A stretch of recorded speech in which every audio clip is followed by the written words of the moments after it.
Assalamu alaikum. I'm making this video for the those viewers who understand English, not Urdu and Hindi.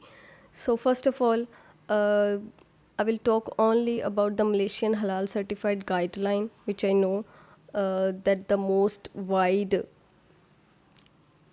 halal certified agency. Basically, alcohol used for tropical application is fine. I'm talking about alcohol, which alcohol is halal or which alcohol is haram.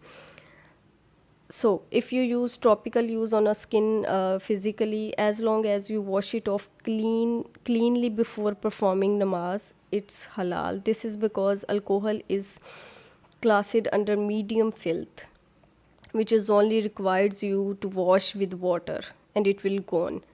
But most of the alcohol absorb into your skin like ethanol, okay, which is not halal.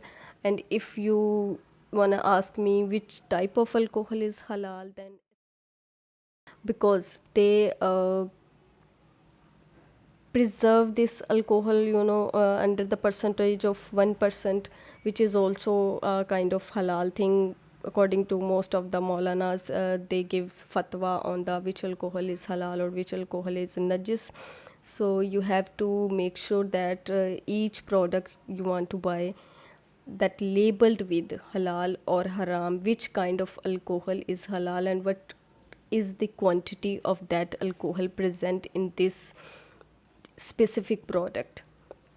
So wine extract alcohol and rice fermented alcohol, which is formulated between 1% to 15%, is haram. But if there is, but you cannot apply this on your skin and offer the namaz. Okay, first of all, let me clear one thing. When an alcohol fermentation range between 1 to 15%, is it considered haram? Yes, it will be haram, najis. And if a natural fermentation less than 1% considered as a preservative agent, then its alcohol is halal according to most of the maulanas.